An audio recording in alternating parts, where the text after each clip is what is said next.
Tie against wrestling. Doing a great job there countering. Severn taking some shots just to get him up. Oh, he's taking a lot of shots. But Severn continues to work. Takes an elbow to the head from Macias. Now backflip by Severn. Wow! Oh, that's gotta hurt. That's gotta hurt. You saw Macias shake his head. He's tying up the arms. He's got a one-on-one, we call it in wrestling. You grab his wrists. Macias very confident with those elbows, though. Every time Severn lets go of a hand, an elbow comes rocketing up at his head. Macias with plenty of wrestling in his background as well. Two-time high school champion, as we mentioned, but it's Dan Severn right now in control. Without a doubt, though, this is going to fatigue Macias. He's carrying all that weight. He's struggling with his hands, and now Severn's got an arm under the chin. There's the choke. And a tap out by Macias. And a very good performance by Severn. Couple of beautiful moves on the backflip. What you gonna do? You can't fight the future. Wrestling God. ProWrestlingRadio.com presents. Are you talking to me? Pro Wrestling Radio live online. You think The Rock actually cares? What is he doing here? Oh, it's true. I'm bringing everybody with me. That's hard time. To be the man. Call in with a question or comment. 6, 1. Can you feel it? I hate your ever. Hold the damn phone. Toll free at 1-877-800-8834. That's how I roll. You're sex at the picture. Come get some. Because I've done all of that. And now your host of the show, The king is back on his throne. Eric Gargiulo. And that's the bottom line because Stone Cold said so. Good evening and welcome to a very special edition of Pro Wrestling Radio. This is an episode I have been excited about for quite some time, so let's not waste any time and get right into it, as it is truly an honor and a pleasure to be joined tonight by my guest. He is a UFC Hall of Famer. He is a former NWA Wrestling World Heavyweight Champion and former WWE Superstar. He is Dan The Beast Severn. Dan, welcome to the show. Well, thanks for having me here, Eric. Oh, Dan, it's truly an honor. And going back to the first UFC, even before you competed in the Ultimate Fighting Championship, I remember watching it as a fan, and I just had all these thoughts running around my head. For you, as a competitor, when you first watched UFC, did you think to yourself, were you confident that you could go in there and be successful? Well, let's put it this way. I didn't tell a single family member, so I don't know about that one.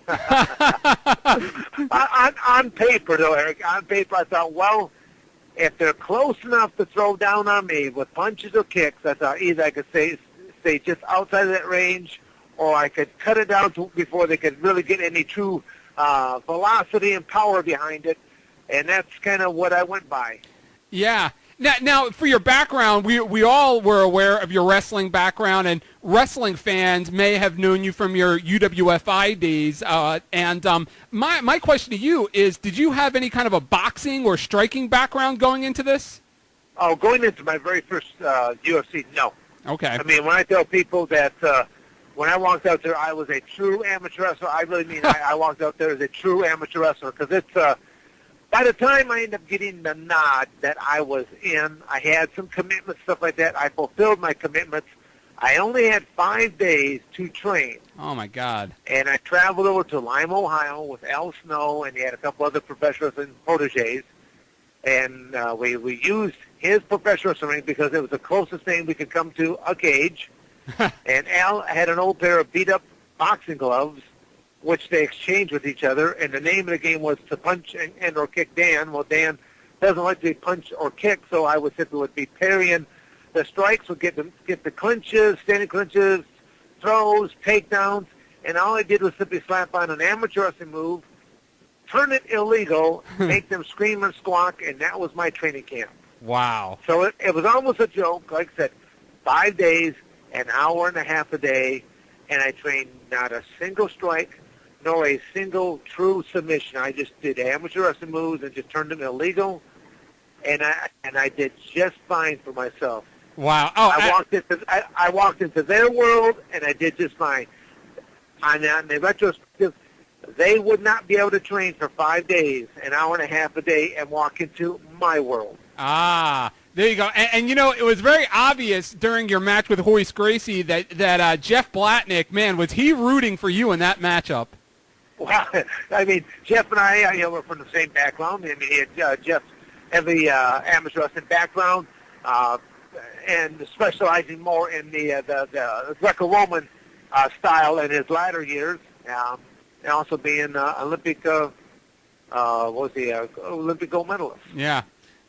So for the so it was Jeff and I we've known each other for a number of years, and even in the post-fight interview he did with me, he said in 1984 he was bringing up certain things that there was like I said, did you ever believe that by 1996 that these kinds of things would be coming to you? And I know what he was in reference there too, and I said no, not in my wildest imagination, because honestly, Eric, I would have retired for my athletic career back in '84 had everything gone the way they were supposed to have gone. Huh. But they didn't. And I have a book that I've been working on and off for the last few years, and the one chapter is entitled "Hate." Hate is something that can either consume you and destroy you, or it can compel you to heights you had never imagined. And I took the latter of the two. Wow, I can't wait to read your book. No, it'll put some goosebumps up in your arms. I've read a couple of different passages from different people, and like, is that for real? I go, I lived it, baby. I lived it. And we are talking to the legendary Dan The Beast Severn. And Dan, I don't think there's anybody listening to this radio show that's ever going to have the opportunity to step into a situation like you did, to step into an octagon and look across the way to Hoist Gracie, who at the time was promoted as a mystical figure in the fighting world. So, I don't know if you can remember back, but if you could share with me and the great listeners here of the radio show just what was going through your head the moments prior to the bell ringing and you were in there with Hoist Gracie. I mean, I didn't really think anything of it, truly. I mean, I've been up to that point. I mean, Eric, I have stepped in on the wrestling mats all over the world against some of the greatest wrestlers, and I was never intimidated at that point. I was never intimidated even with Hoist Gracie. As the match, progressed. To me, it's like I did everything that I knew I was capable of doing. I ended up securing the takedown, had him down on the ground, was working on certain types of submission that seemed like they were working. I think I said amateur wrestling moves turned a little bit illegal, grinding my skin into and stuff like that.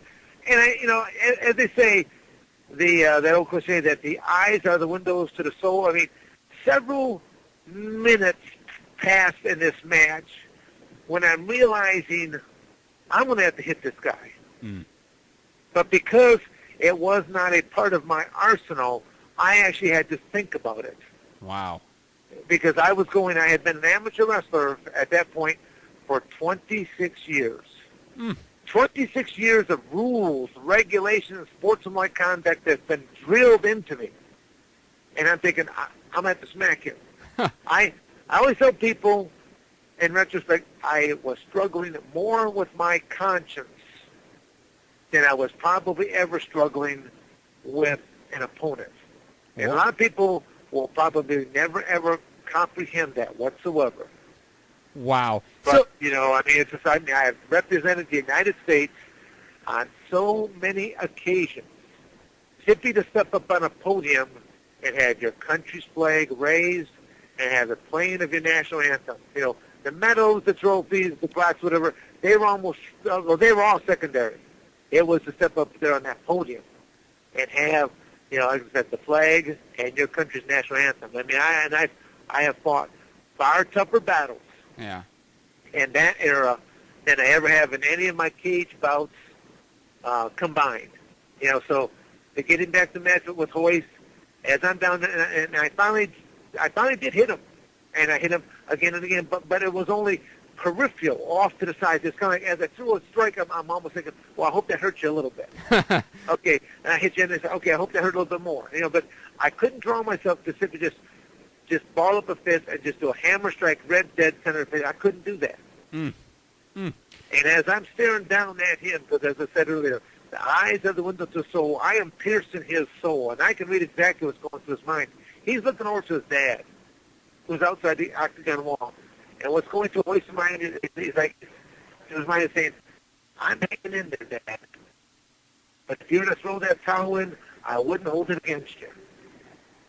Wow. And I go from Hoist's eyes, and I look right over to the old man outside the cage wall. Old man's eyes just, looks right at me, and he's got the towel in his hands. He brings the towel up his hands, crosses his arms, shakes his head no, and I'm thinking to myself, you old bastard. You would let me kill your kid out here for Gracie Jiu-Jitsu right now, wouldn't you? And the ironic part is, nobody knew that Dan Severn was out there. As I said, I did not tell a single family member. Al knew, a few professionals. Al's buddy. Are you still there, Dan? Can you hear me? Yeah, I can hear you. Can you repeat what you just said? Because you cut out a little bit. I'm sorry. I did not tell a single family member. The only people that knew about it was Al and a couple of professionals and proteges that I trained with. Mm-hmm. That was the only people that really knew about me going in there. And then, my father found out about it just because I had two uncles that happened to be watching it that night. And they ended up calling my parents home. My father's name was Marvin. And as one of my uncles calls the house, he goes, hey, Marvin, says, do you know where your boy is? Well, I got four other brothers. Right. He goes, well, which one? He goes, well, Danny. And he says, well, isn't he down in Coldwater? And they're like, no, he's about to climb into this cage and do this and that. And my father's like, what the heck, And so I had, just shy of, 36, getting ready to turn 37 years of age, my father chews me out. So that was one of those moments, Yeah. Absolutely. And, coming off of what you were just talking about with Hoist Gracie, and you said you had that hesitation to strike because of everything that you had been taught and the way that you came up through wrestling, looking forward, you had one of the most brutal matches in UFC history with Oleg Taktarov. So how were you able to make that leap? Because it didn't seem like you had any problem striking Oleg. Well, no. From UFC number 4, when the match was done with Hoist, and we stood up, and he embraced me. He says, "You're the toughest man I've ever gone against." And I basically I thanked him for that. But in my mind, I was thinking, "You haven't seen anything yet, but I'm capable of doing." And so I did go back and I trained. I trained to do everything except the 2 rule violations.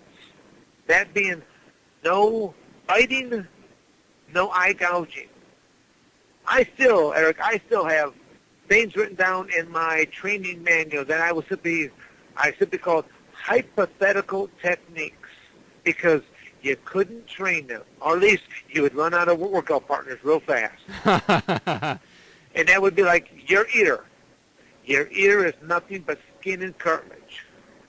I think with my power and the way I would grab your ear, whether I went upward or downward with it, I could tear it off. Even if I couldn't tear it off, if I just tore it down halfway, would you really even care about the match anymore? Yeah. Or would you be tapping out, hoping to keep your appendage? Wow. And that's why I said that I had these down. The second ownership of the UFC was Semaphore Entertainment Group out of New York, Bob Meyerowitz. They wanted me to wear the uniform. For example, they wanted me to wear the uniform that depicted my discipline. A lot of the martial artists, stuff like that, did. Yeah. And they're like, well, you're an amateur wrestler. We'd like you to wear an amateur wrestling singlet. Well, you could use their clothing against them. I said, no way. I said, amateur wrestling has shoulder straps. I said, I could see grabbing it and choking the man out. They're like, there's no way possible. It was either one show later, you have Scott Ferroso at 300 and some odd pounds. Right. Going against little Gary or Bolanger. Bolanger, I think, tipped the scales right again around that 170, 180-pound range. And Bolanger ended up choking out Scott Ferroso with his wrestling singlet shoulder strap. And the owner of the company at Bob Myers, he said, I would never have believed it had I not seen it with my own eyes. I said, Bob, I said, as a competitor, I said, there are so many things that you can do to another human being and never violate those two rules right there. And he goes, well, who thinks that way? I said, I think that way, and I think I'm a nice guy.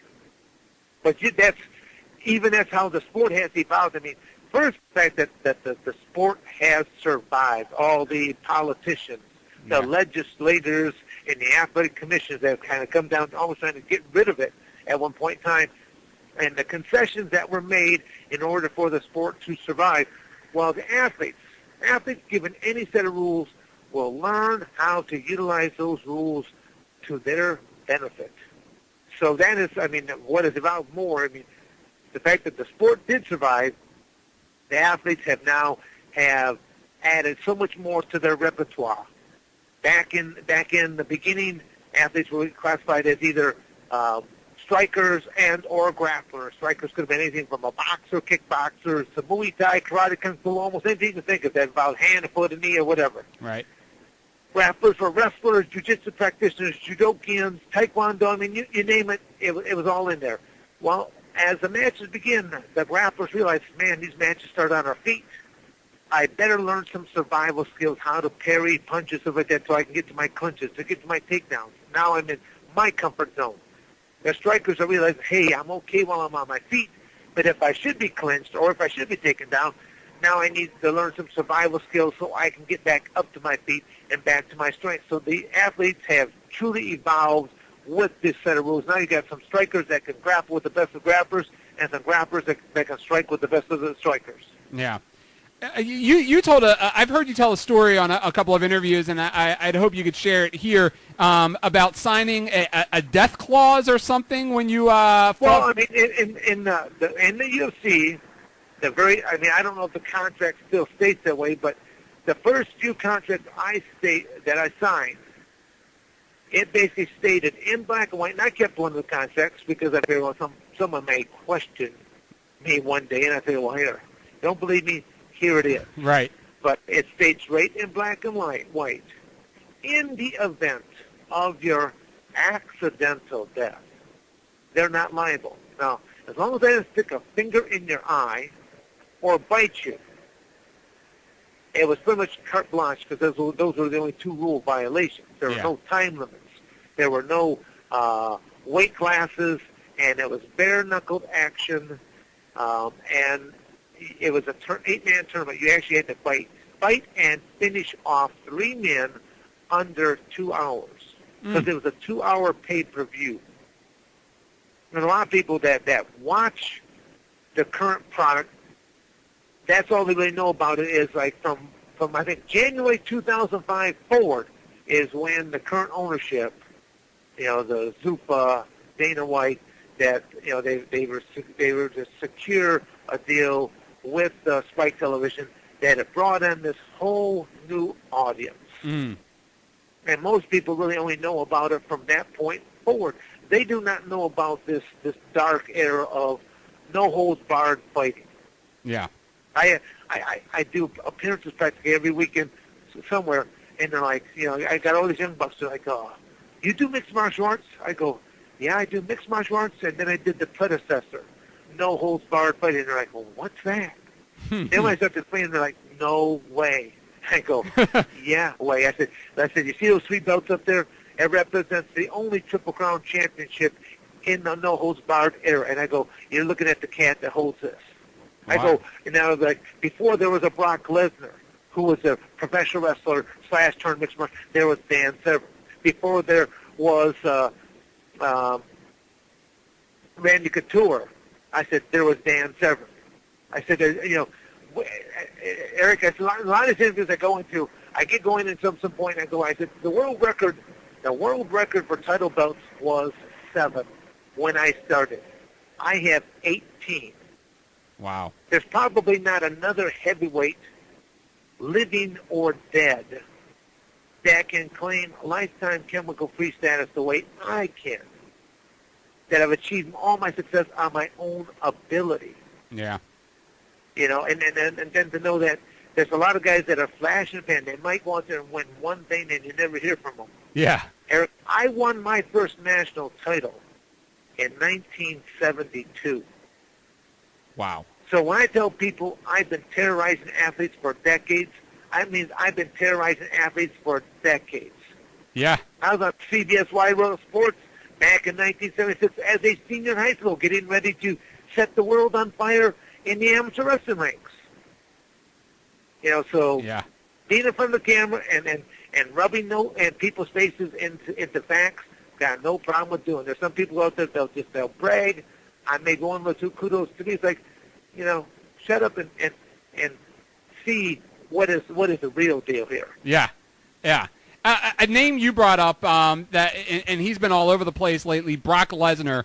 And my radio show listeners here, we're predominantly a pro wrestling show, so my listeners here are very familiar with Brock. And, you know, Sure. you did it. You were a decorated amateur wrestler that, you know, made the transition into mixed martial arts. And, you know, I would say you were the first and the most successful of them all. For Brock Lesnar, as somebody that is coming from, you know, amateur wrestling to pro wrestling to no holds barred, what are the hurdles that he's going to have to overcome? Well, I mean, all of it boils down to, I mean, at his age and capabilities, I mean, the sky is the limit for him. I mean, but it'll just mean acquiring good workout partners and hopefully having some good coaches that know how to analyze opponents and to see where the two strengths stack up and where the weaknesses stack up to come up with the best game plan. Gotcha. You know, I mean, really, I could see where Brock should just be undefeated for quite some time. Yeah, yeah. Do you find it ironic, you know, and I don't know how much you follow things these days, but I remember, you know, in your era, I remember as a wrestling fan back then, seeing a lot of the mixed martial arts stars transitioning from MMA to pro wrestling. And it seems like now, in this era, more of the pro wrestling superstars are jumping from pro wrestling to mixed martial arts. Do you find like Bobby Lashley, for Yeah. example, TNA. Yep. Brock Lesnar. Yeah. I saw Bobby's match when he went up against Big Bob Sapp there. I ended up watching that match. So. Okay. So then you got so, then you got you know, also how Brock Lesnar, you know. But I mean, you know, it's. I think that athletes, you know, they want that opportunity. I mean, you know, when I went pro as a wrestler, it was the only opportunity at hand. I mean, I had been approached by a couple of different independent professional wrestling companies during the mid-'80s. And I did not turn pro at that time because had I turned pro, I would have lost my amateur wrestling status and I would have never been able to compete in amateur wrestling anymore. Gotcha. Well, amateur wrestling meant more to me at that time than now. So it wasn't until the 1992 Olympics that a new ruling came down from the United States Olympic Committee that allowed athletes to be amateur and professional simultaneously as long as you weren't currently involved in a collegiate program or a high school program, because you would still be governed by your high school athletic association or the NCAA rules. Well, I was well past my collegiate eligibility, so I could have my cake and eat it too. And so I first turned professional wrestling as of 92, used my real name, used my real amateur credentials. I only trained for a short period of time down at Alice school when, you know, I started doing matches and as I started using my real name and real credentials. Then to be a wrestler from Nashville, Tennessee, you know, that was associated with the UWFI organization. And they said, well, they said the credentials like that were legit, and I said they were, and they said you ought to be over in Japan doing this thing called shoot fighting, shoot wrestling. Never heard of it from before. Came on an athletic resume, one of my business cards. 3 days later, I get a phone call. I think like a week or two later, I'm down there for a tryout, and 1 month later, then I am in Tokyo in front of, I think, 12,000 people, getting ready to do my first match, and did not have a clue as to what I was doing. Wow. All I know is my Asian opponent kicked me half a dozen times really, really hard. My cheese slipped off his cracker. I grabbed him, flinging him all over the place. Crowd went crazy as I was dismantling him with just sheer throws. And then the Japanese interpreter simply came up to me afterwards. He goes, "Dan Severn," and he says, "You will become a superstar in Japan." That was my inauguration. All I thought was I was just to be protecting myself. Nothing more. Wow. And we are talking to the legendary Dan The Beast Severn. And Dan, another name you mentioned just a few moments ago, Randy Couture. Are you surprised that he's still fighting at his age? No, I'm not surprised. I mean, it's you're seeing athletes in almost all athletic events across on a worldwide basis that are competing at an older age. When you look at like what Nolan Ryan did in the baseball field, you see what other people have done in the hockey field, what people have done in the football field. I mean, you're seeing as long as that you're taking care of yourself, you can have a little bit longer career than the average person. Do you think? Yeah, but I think there will, though. I mean, Eric, I really do think that you will eventually see, probably in the next, say, 3 to 5 years, I think you will actually see a Masters division emerge for MMA, and whether it be through UFC, Affliction, King of the Cage, Gladiator Challenge, some other company there, someone will do that. I mean, I've done that a couple times on my own MMA company, the Danger Zone, that of having 40-year-old guys going against other 40-year-old guys, because that is a very competitive match. But to have that same 40-year-old guy going against a 27-year-old guy, they're missing a step here and there. It just doesn't look the same. Yeah. Speaking of no, I'm sorry. Go ahead. No, I was going to say, speaking of Affliction, they just announced a few days ago that they're shutting down and closing their doors. And, it almost reminds me as a wrestling fan of when WWE bought WCW, because, you had all the competition. You were there. You were right in the middle of the competition. And, for pro wrestlers, they'll tell you flat out it was definitely not a good thing to not have that other company to negotiate with and play the sides against. Somebody like yourself that's been in both the wrestling and the fighting game, how big of a deal is it for something like Affliction to close down? I mean, it's huge. I mean, the tough thing though is that it is going to be rough on any company to try to compete against the UFC right now. I mean, they went through the dark years. They paid a hefty price. They lost quite a bit of money before they were able to turn things around for themselves.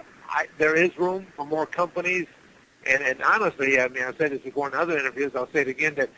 One of the companies I think that could probably merge right now and make an impact would be the WWE. Just because they already have a machine that is in place, a company that is in place that is used to working with athletic commissions, that is used to putting on events. They know how to do all the filming, and they've got such a huge distribution network set up nationwide, international-wise, that are used to doing pay-per-views. All they need to do is simply get a couple MMA people on board that know how to book the events. They know how to do all the marketing and things of nature. So I could actually see, something like that take place. And from what I've heard, I think that Shane McMahon is, from what I've heard, Shane is a big fanatic of mixed martial arts. Yeah, and from all the reports that I've heard and people I know close to the situation, they were saying that Shane was really pushing his father to buy Pride when Pride was for sale, but that Vince just really wants nothing to do with MMA. Does that surprise you? Well, I mean, then Vince shouldn't have anything to do with it. I mean, he should just continue running the WWE. But as another entity, I would think that I would have never worried about buying Pride. I'd simply just start your own organization. But then just get, bang on a few people that are, loyal, stand-up type of representatives of the sport, and let them be your spokespeople, and get, a couple different good matchmakers on board. As I said, you don't have to compete against the UFC, knowing that you may have to endure things for, 3 years, 5 years, maybe longer than that. Yeah. You're still capable. You still should be capable of making some money off of this. Again, in a lot of ways, WWE has a lot more going for it than what the UFC has in terms of what they can do merchandising-wise and what they're going for their pay-per-views and the whole 9 yards. Yeah, yeah. Dan, have you been approached over the last couple of years? Like it seems like there are some guys out there that get approached for these big fights. Like Ken Shamrock was approached to fight Kimbo. What's his name? Don Fry was talking about recently fighting Fedor. Have you been approached for any of these big fights over the last couple of years? No. Okay. I'll be as blunt as possible. No. Now, I was actually at Kimbo's first match ever back in Atlantic City. He ended up going up against, Ray Mercer? Was it Ray Mercer? Yeah. Ray Mercer, the heavyweight boxing, former heavyweight boxing champion. Well, yeah, sorry about Ray there. Didn't mean to lose your name, Razor fan. But I was there, and I think that if Ray had been able to keep the match on the feet and keep a little bit of space, I think that Ray would have been able to beat Kimbo in a stand-up battle. Okay, now, but that's just looking at the stand-up battle. But Kimbo did a good job of closing that distance, jamming him, getting Ray taken down to where now, he's out of his element. But at the same token, I was basically there just being one of the play-by-play commentators of the match. Well, when the promoter came up to me afterwards and asked me what I thought of the match, I simply said, well, can I? Would it be too much for me to ask, what did you end up paying for these? And then when I found out what he paid, I said, I'll tell you what, I would give you a 2-for-1 special. I would have bought them both in the same night for one price that you paid one of them. Wow. But again, I don't really mean any disrespect there, but based on the capabilities that I saw, now I would not want to be struck, but I've had a career of a great deal of luck of not being struck. Yeah. I'm almost flabbergasted when I even hear my own young guys say, Dan, I like to stand there and trade. I go, well, that's good for you. I'm not going to stand there and trade, nor will I ever allow the crowd to dictate policy to me. There are times when I will deliberately slow a match down, knowing that what's going to happen, the crowd is going to get anxious and they're going to start to boo. To me, I think to myself, piss on you folks. You think I'm going to change my game plan just because I'm not making you happy? Piss on you. Is that what you thought when you were in there with Ken? I think it was Detroit. Oh yeah, I knew exactly what I was doing, but then I know that most the young fighters, they'll start coming, they'll pick up the tempo, they'll start to bring it to you, and all I think to myself is, come a little bit closer, just come a little bit closer, said the spider to the fly. And that's where even in that match with the Drew against Shamrock, I deliberately did what I did to slow down. Shamrock, he's talking to me. He's like, come on. I'm thinking, dude, I can bring it to you. You can bring it to me. I've got nothing but time to kill. Because it was the first time they put time element. And I tell you, I do believe on that time element alone, if they were to change that one element of time, you would see different winners of matches. Again, because athletes are smart enough to know how to play a 5-minute round. If I'm in trouble, you take me down there. You're thumping on me. My crowd yells out 30 seconds, hang in there. Come hook or crook. I'm going to find some way to hang in there and finish that 30 seconds out. Match ends. We stand back up. We got the 1 minute off. Somehow I'll find my way back to my corner. My corner men are going to towel me down, water me down, give me some coaching, and we're going to start right back up on my feet. Whereas if all you had was time to kill, you would have killed my competitive spirit, and you would have beat me mentally and physically. And that's just that one element of time. Gotcha. But when you went to the WWE full time, what was the transition like for you?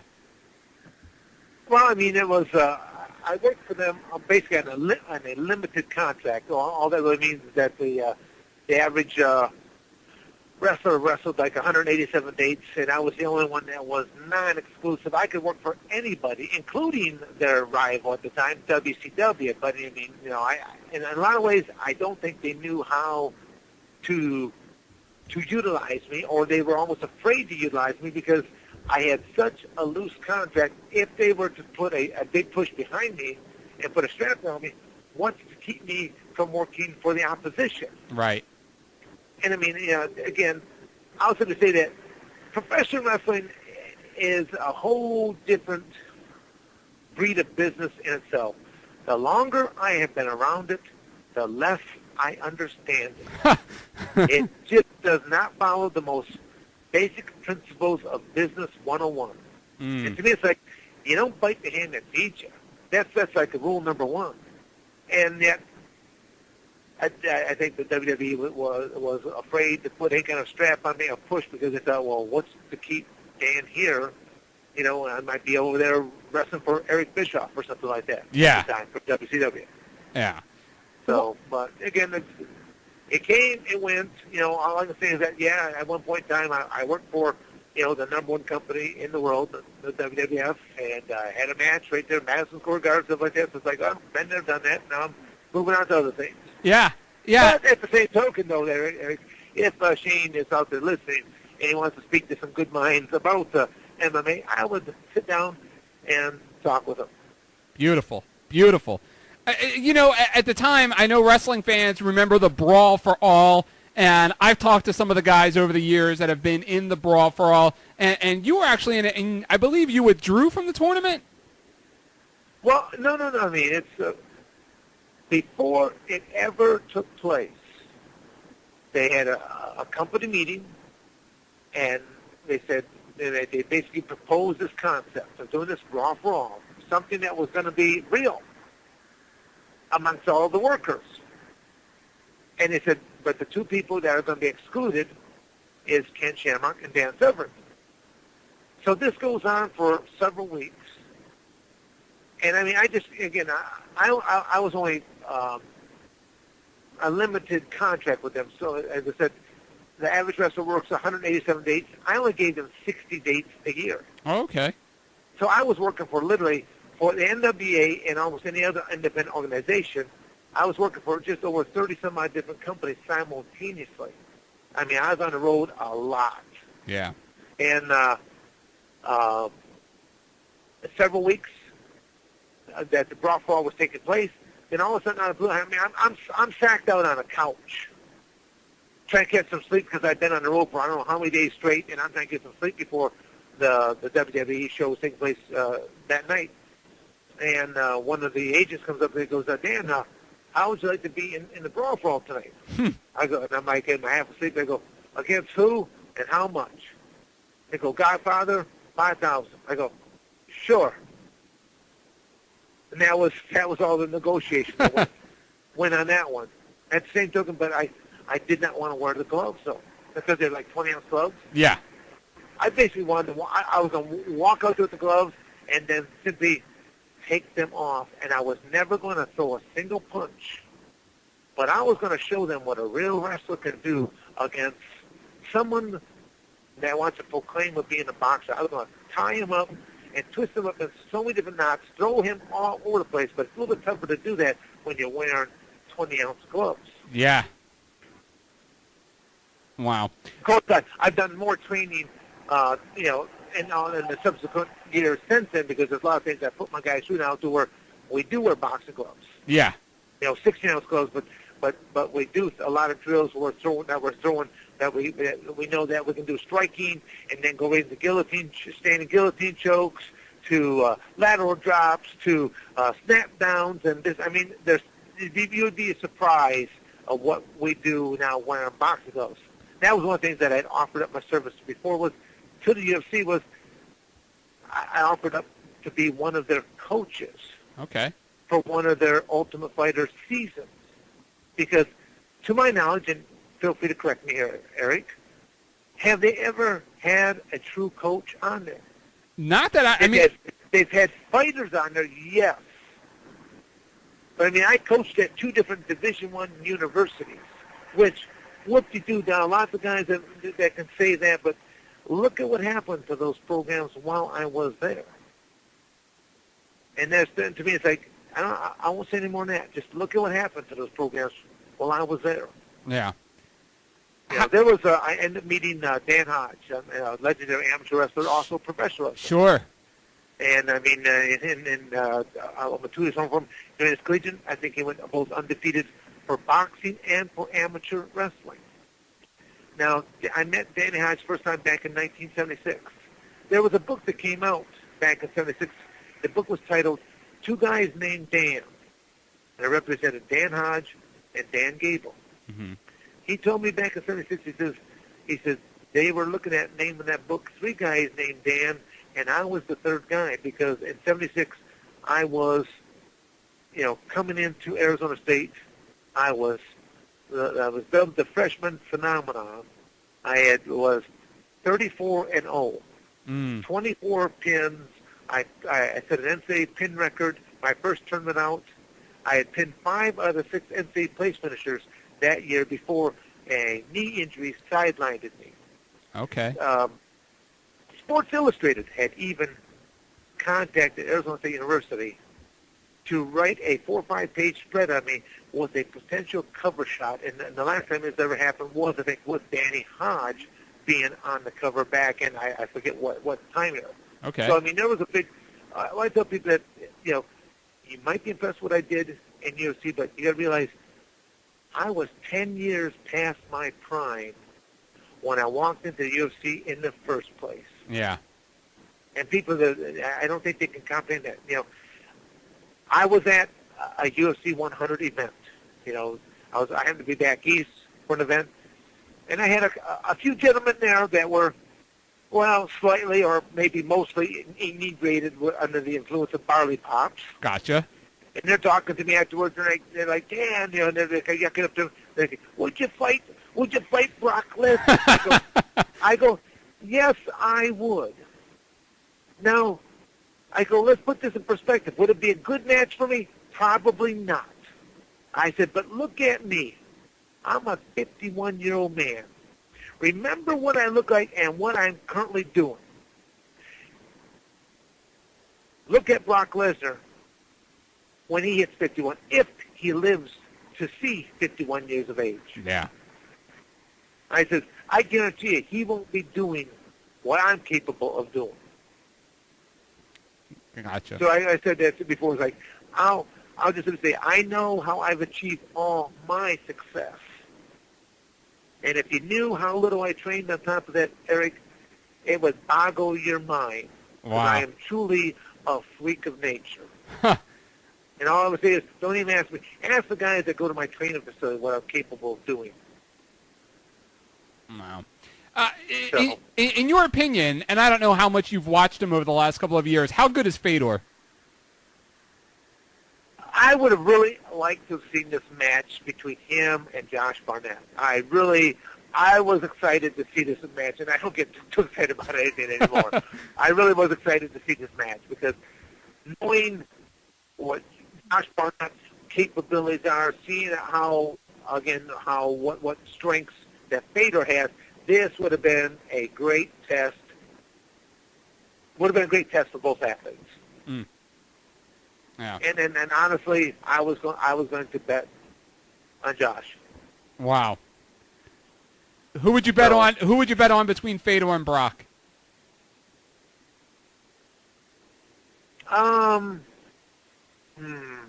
Interesting. Right now, I would. It would be close, but I would probably still give it to Fedor. Okay.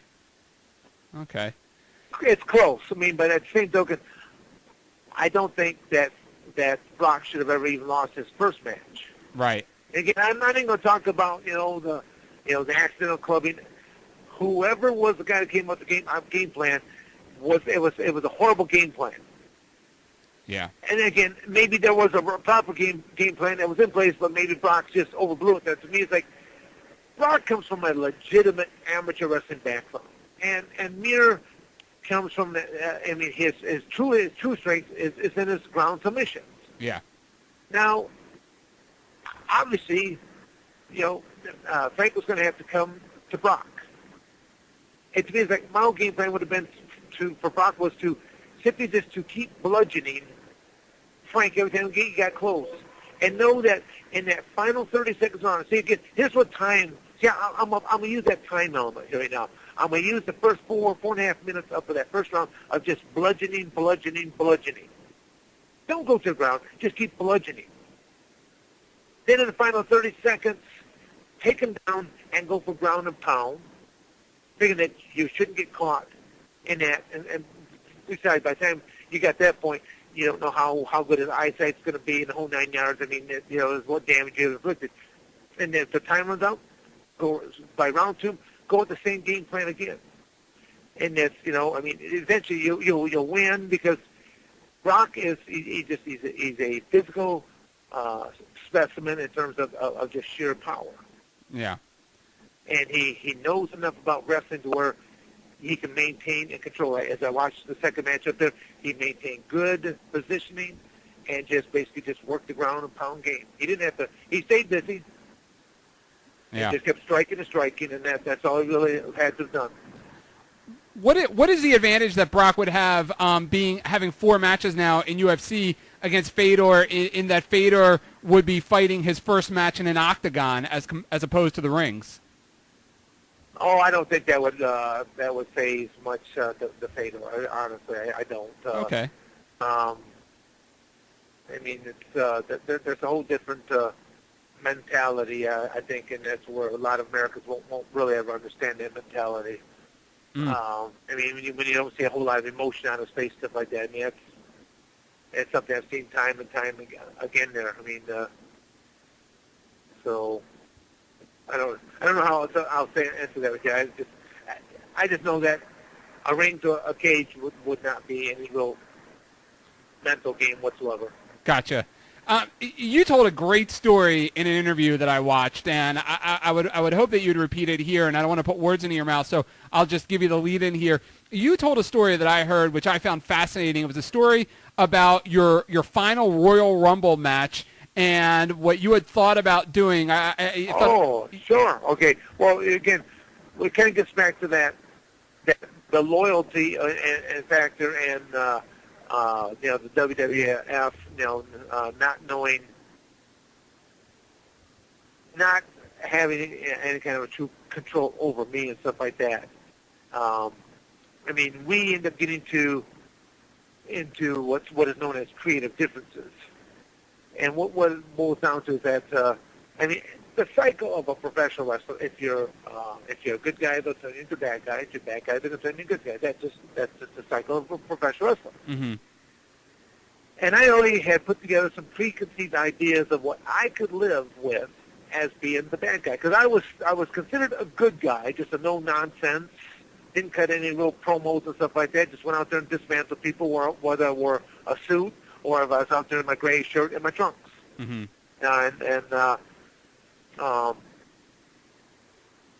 Now their wacky ideas is we're going to put 666 across your forehead, and we're going to make you into an Undertaker disciple. And I'm like, whoa, time out. I go, that is not going to happen. I didn't work this hard to build up the reputation to simply, if you guys were to ask me, well, I'm running with this strange character right now, I said, that's the last people will ever remember me. And that, I don't need money that bad. Yeah.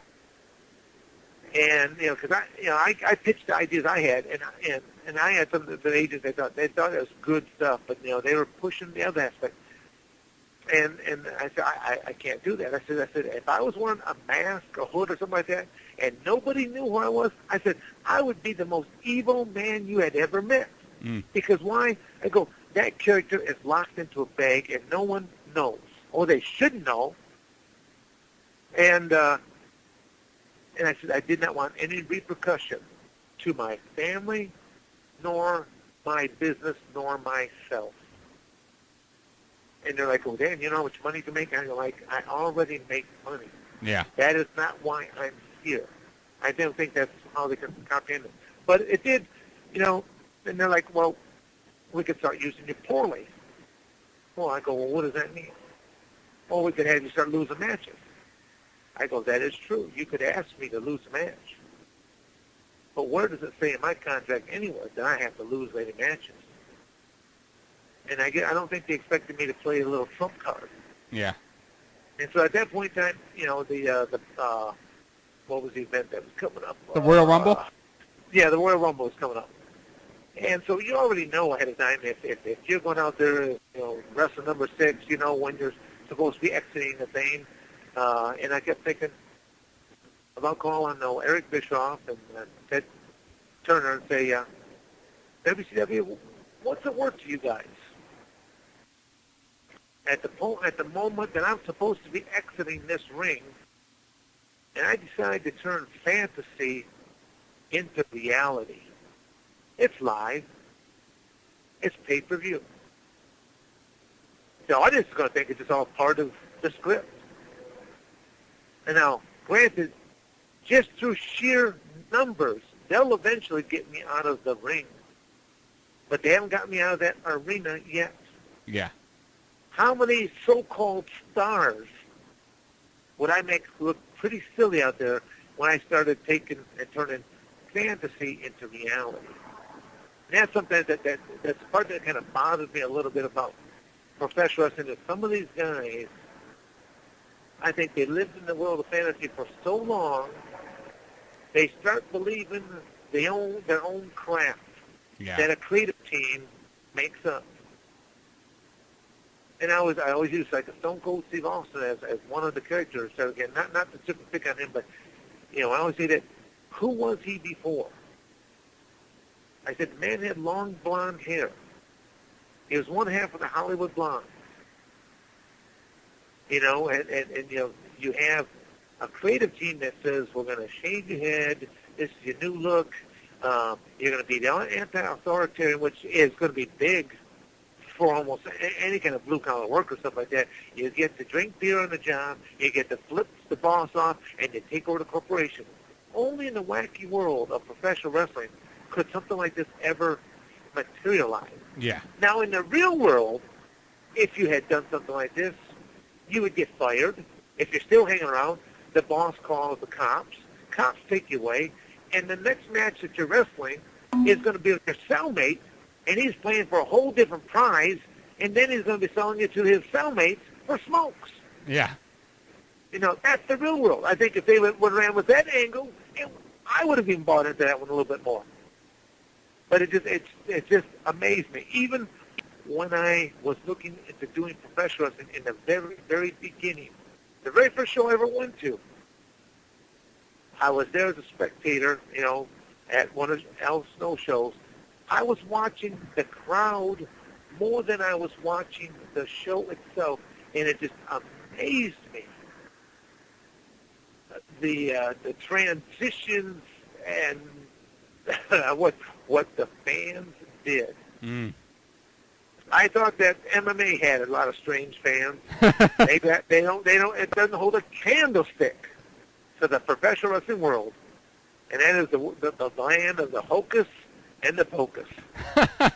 So what prevented you from doing that, from making that call? Did you just think differently? Did you have a change of heart? You know, I mean, we worked things out in an amicable manner that basically I was just to be paid on out on my contract, stuff like that. So I'm like, you know, I'm still a big believer. You don't bite hand and feed you, but don't force something upon me either. Yeah. I'm not comfortable with either. You know, it's just I've got options. And it's that I don't need money that bad. Yeah. Otherwise, I would have put 666 across my forehead and would have been the biggest scoop in the world, but that's not what I'm about. Yeah. You know, I think there are a lot of UFC fans that were disappointed that you weren't in their newest video game. And I know EA Sports is putting out an MMA game. Are you going to be involved in any of these games coming up? You know, I don't know. I mean, sometimes I wonder if maybe I should get myself an agent on board. That I mean, I've kind of done most of my negotiations, and I'm not a very good politician. So, you know, I would never. I don't think I'll ever be voted into any of these political offices because I'm too blunt and I'm too honest. Yeah. But you know, I don't know. I mean, irony here. I'll tell you a classic letter that was sent in. These are some high school kids, some high school guys. They were playing one of the old UFC games of which I was one of the characters on there. They're like, Dan Severn, they're like, how can you have had so many victories and have so many championship titles and your character suck so bad? In this video. And they're like, the only reason we want to play this character is because of your awesome mustache. Ah, the mustache. And I'm thinking, I got a big kick out of it. I even put it on one of my newsletters. This is, to me, it's like, that is kind of a shame.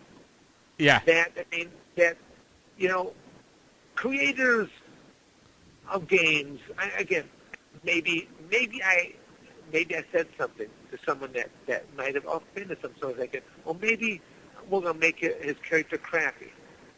Well, by God, why don't you simply just look at what the reality is? Yeah. There's only 4 guys in the world that have over 100 matches in MMA. I'm one of those cast of characters. And the ironic part is the other 3, I do believe, are done. And I have fought the other 3. Yeah. On a couple occasions apiece. Yeah. And it just, but am I going to sit there and stop and fight this battle? No. I'm going to fight that battle? No. Yeah. I'm in the Hall of Fame. I am their only Triple Crown champion from No Holds Barred. I have 13 world title belts to my claim. And I'm the oldest guys out there that's still doing this. And they can put me on any kind of test, and I will pass it. I'm actually, the sad part is, I've already been banned in a few states because of my age. Even though I can pass their physicals. Yeah. But it's all based on boxing. And if you've been boxing this long, obviously you must have took a little more brain damage. Well, I like knowing that my nose sits somewhere in the center of my face, my teeth are a little crooked, but they're still original. So I like to kind of keep it that way. Yeah. But the reality is I will be done here, probably in the next couple of years. I have a couple matches, a couple of those names that came up. I did have a conversation with Ken Shamrock. Okay. I did have a conversation with Mark Coleman. These men have said that they would be willing to do a match with me. Part of one of these Legends kind of matches. I was hoping to be in Ireland a little over a month ago. Hoist was going to be there as well. I was hoping to have a little sit-down talk with him to see, could I get that match as well? Yeah. Wow. I would more than be happy to do any one of those matches. Yeah. Just commenting on what you said about the game, that would be like putting Babe Ruth in a baseball game and making him a crappy baseball player. Yeah. Well, yeah. That's where I don't. But it's kind of like there's a lot of people that I still refer to them as the armchair quarterbacks that get to make the call over you. Yeah. How would you, if you were fighting Fedor, either today or in your prime, how would you fight Fedor? I don't think I'd fight him any different than I fought anybody else. It would have been an interesting battle, both of us at a peak of our game. Yeah. I just always had this ability of rising to the occasion in big matches. And pulling out. Whether I'll be ahead, pulling it on, or coming from behind, and just to pull something out. I have that mental fortitude. That's probably still the greatest thing I have going for me because, as I said earlier, if you knew how little I train and I show up and I do my matches, people are like, how is that possible? And the only reason it's possible is because of the mental aspect. I've been in just, they're comical type of matches after the fact, but during them, I didn't think it was all funny at the time, but I'd be in a match, my cardio, I am sucking wind in every orifice of my body, stuff like this, and I'm looking across the guy, I'm thinking, and I would be mad at myself, I'm thinking, had I done any kind of preparation for this guy, I would be going through him like a hot knife going through butter. But because I didn't, I'm going to make him look good here right now.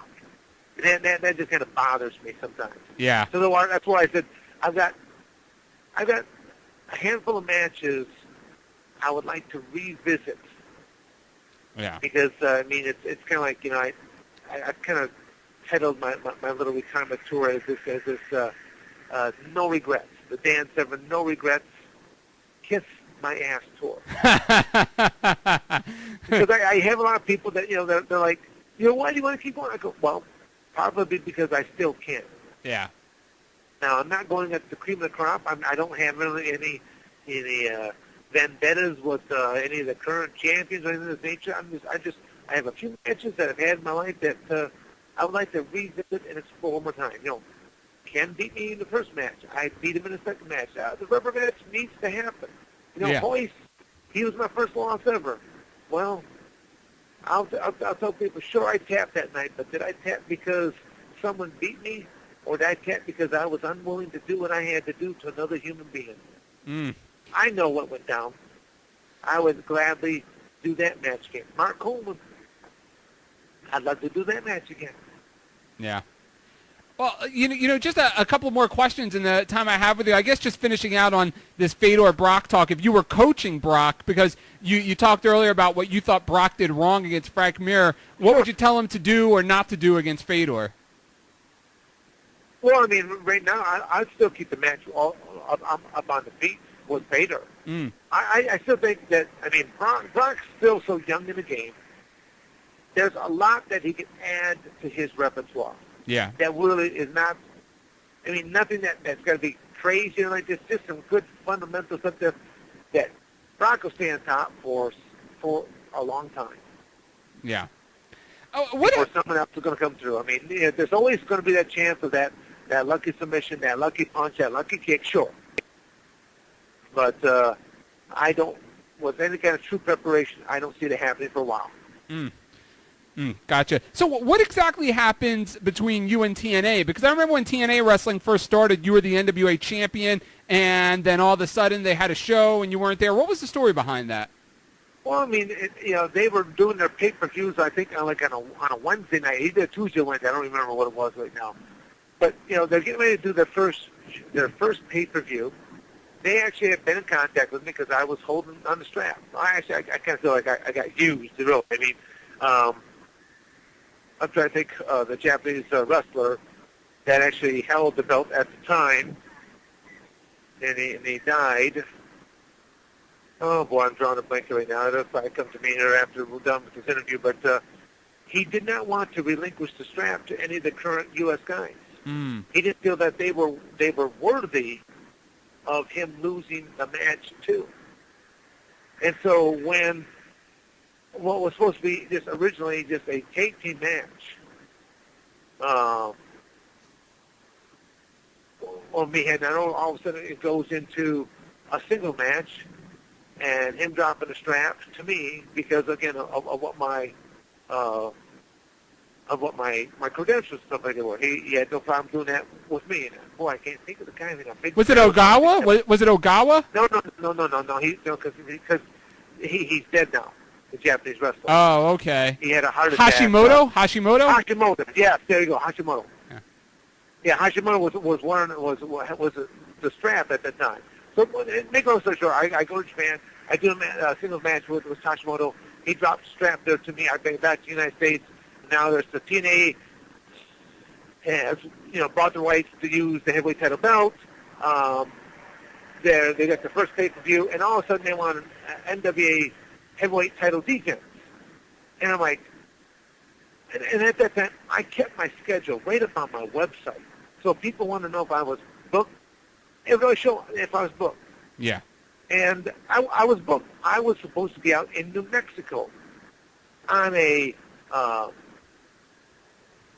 don't know if it's mixed martial arts or if it's still a no-holds-barred, but I think it's still no-holds-barred at the time, on a no-holds-barred match.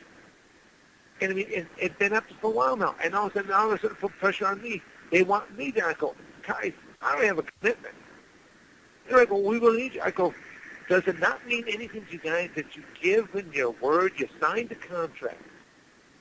And again, that's some of the parts that mesmerizes me or baffles me, I should say, about the professional wrestling world. How the conduct of business, yeah, or lack of conduct, as far as I'm concerned, to me, I even get after my young fighters. I'm going to go off on my soapbox for one second there. I get after my young fighters and go, your word should mean something. That handshake should mean something. I really am pretty old school. And then to see how many wrestlers become no-shows, or how a professional wrestling promoter bills you as being on the card and they never even spoke to you in the first place, and then when you don't show up, they're like, oh, that, this Pat Severn, he no-showed me. I've had guys say that, and I go, he never even spoke to me.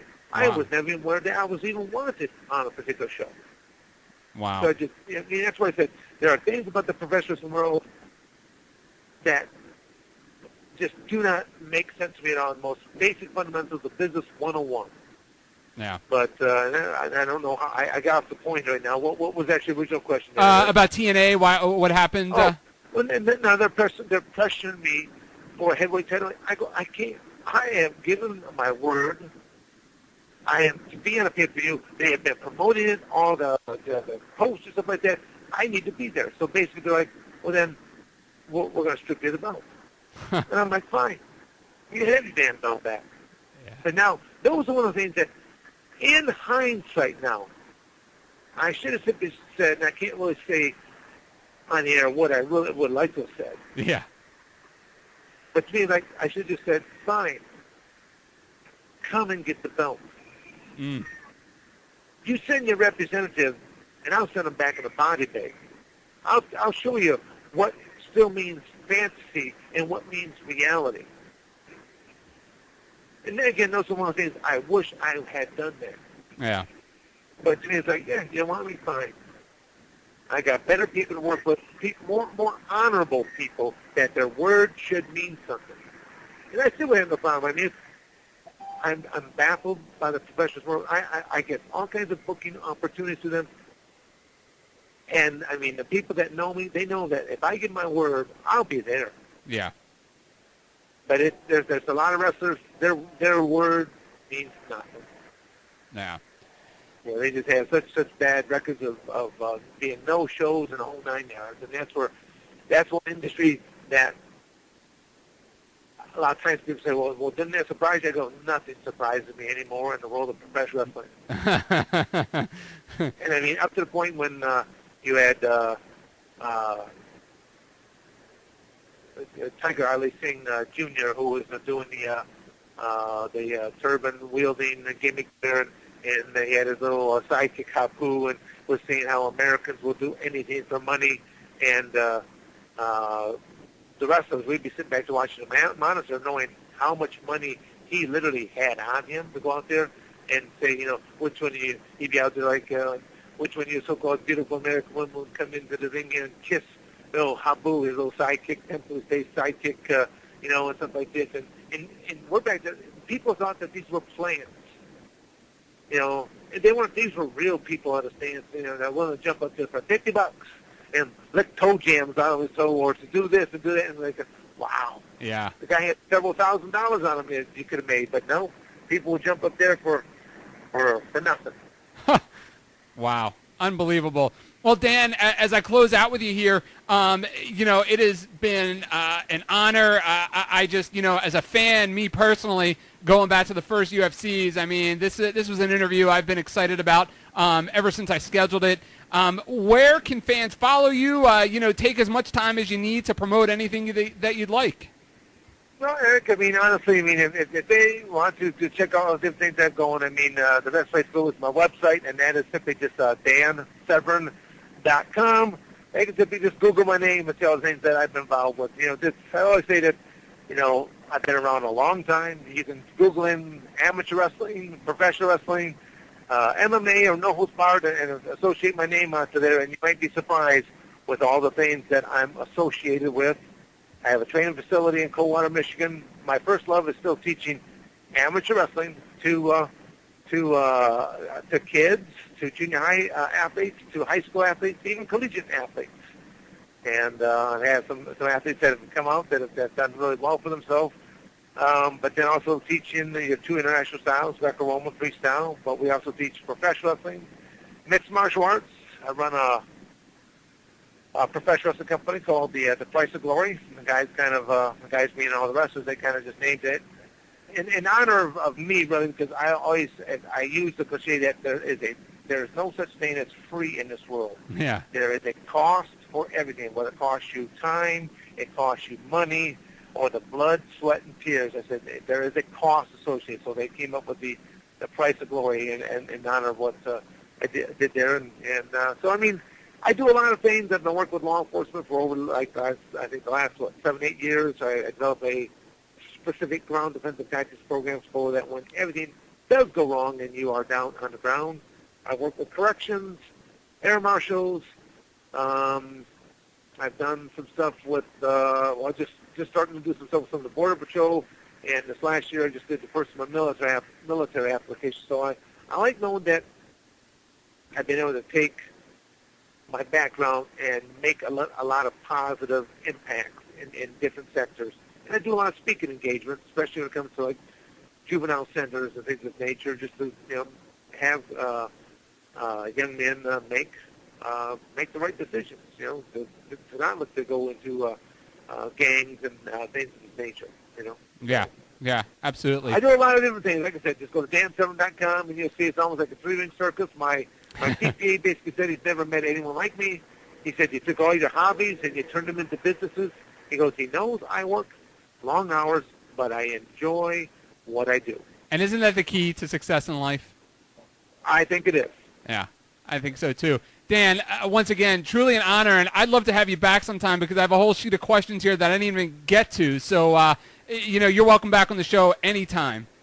Let's do it again there sometime then, Eric. All right, absolutely. Dan, thank you very much for joining us tonight, and we'll talk to you soon. Very good. Thank you. Take care. Thanks, Dan. You too. All right, that was Dan The Beast Severn, UFC Hall of Famer Dan The Beast Severn. For my athletic career, back in '84, had everything gone the way they were supposed to have gone. Huh. But they didn't, and I have a book that I've been working on and off for the last few years, and the one chapter is entitled Hate. Hate is something that can either consume you and destroy you, or it can compel you to heights you had never imagined, and I took the latter of the two. Wow, I can't wait to read your book.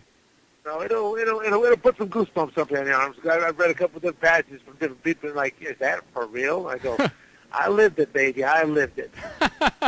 And we are talking to the legendary Dan The Beast Severn. And Dan, I don't think there's anybody listening to this radio show that's ever going to have the opportunity to step into a situation like you did, to step into an octagon and look across the way to Royce Gracie, who at the time was promoted as a mystical figure in the fighting world. So, I don't know if you can remember back, but if you could share with me and the great listeners here of the radio show just what was going through your head the moments prior to the bell ringing and you were in there with Royce Gracie. I mean, I didn't really think anything of it, truly. I mean, I've been up to that point. I mean, Eric, I have stepped in on the wrestling mats all over the world against some of the greatest wrestlers. And I was never intimidated at that point. I was never intimidated even what Hey, cheer ever. Hold the damn phone. Toll free at 1-877-800-8834. That's how I roll. You're sex at the big dead. Come get some. Because I've done all of that. And now your host of the show, The king is back on his throne. Eric Excuse me. Gargiulo. And that's the bottom line because Stone Cold said so. Good evening and welcome to a very special edition of Pro Wrestling Radio. This is an episode I have been excited about for quite some time, so let's not waste any time and get right into it, as it is truly an honor and a pleasure to be joined tonight by my guest. He is a UFC Hall of Famer. He is a former NWA Wrestling World Heavyweight Champion and former WWE Superstar. He is Dan The Beast Severn. Dan, welcome to the show. Well, thanks for having me here, Eric. Oh, Dan, it's truly an honor. And going back to the first UFC, even before you competed in the Ultimate Fighting Championship, I remember watching it as a fan, and I just had all these thoughts running around my head. For you, as a competitor, when you first watched UFC, did you think to yourself, were you confident that you could go in there and be successful? Well, let's put it this way. Tie against wrestling. Doing a great job there countering. Severn taking some shots just to get him up. Oh, he's taking a lot of shots. But Severn continues to work. Takes an elbow to the head from Macias. Now backflip by Severn. Wow! Oh, that's gotta hurt. That's gotta hurt. You saw Macias shake his head. He's tying up the arms. He's got a one-on-one, we call it in wrestling. You grab his wrists. Macias very confident with those elbows, though. Every time Severn lets go of a hand, an elbow comes rocketing up at his head. Macias with plenty of wrestling in his background as well. Two-time high school champion, as we mentioned, but it's Dan Severn right now in control. Without a doubt, though, this is going to fatigue Macias. He's carrying all that weight. He's struggling with his hands, and now Severn's got an arm under the chin. There's the choke. And a tap out by Macias. And a very good performance by Severn. Couple of beautiful moves on the backflip. What you gonna do? You can't fight the future. Wrestling God. ProWrestlingRadio.com presents Are you talking to me? Pro Wrestling Radio live online. You think The Rock actually cares? What is he doing here? Oh, it's true. I'm bringing everybody with me. Awesome. That's hard time. Be the man. Call in with a question or comment. 6-1. Can you feel it? Turn it illegal, make them scream and squawk, and that was my training camp. Wow. So it was almost a joke. Like I said, 5 days, an hour and a half a day, and I trained not a single strike nor a single true submission. I just did amateur wrestling moves and just turned them illegal, and I did just fine for myself. Wow. Oh, I walked into their world, and I did just fine. On the retrospective, they would not be able to train for 5 days, an hour and a half a day, and walk into my world. There you go. And you know, it was very obvious during your match with Hoist Gracie that Jeff Blatnick, man, was he rooting for you in that matchup? Well, I mean, Jeff and I, we're from the same background. I mean, Jeff heavy amateur wrestling background, and specializing more in the Greco-Roman style in his latter years. And also being Olympic, Olympic gold medalist. Yeah.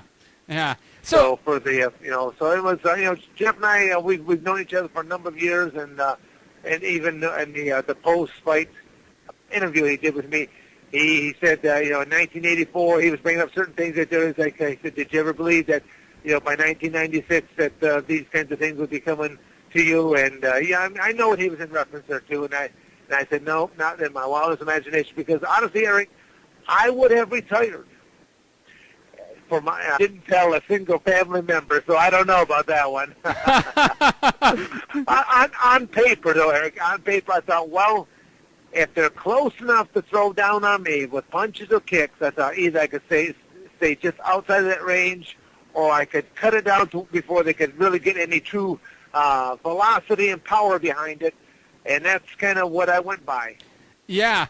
Now, for your background, we all were aware of your wrestling background, and wrestling fans may have known you from your UWFI days. My question to you is, did you have any kind of a boxing or striking background going into this? Oh, going into my very first UFC, no. Okay. I mean, when I tell people that when I walked out there, I was a true amateur wrestler, I really mean I walked out there as a true amateur wrestler, because it's by the time I ended up getting the nod that I was in, I had some commitments, stuff like that. I fulfilled my commitments. I only had 5 days to train. Oh, my God. And I traveled over to Lima, Ohio with Al Snow, and he had a couple other professionals and proteges. And we used his professional wrestling because it was the closest thing we could come to a cage. And Al had an old pair of beat-up boxing gloves, which they exchanged with each other, and the name of the game was to punch and or kick Dan. Well, Dan doesn't like to punch or kick, so I would simply be parrying the strikes, would get the clinches, standing clinches, throws, takedowns, and all I did was simply slap on an amateur wrestling move.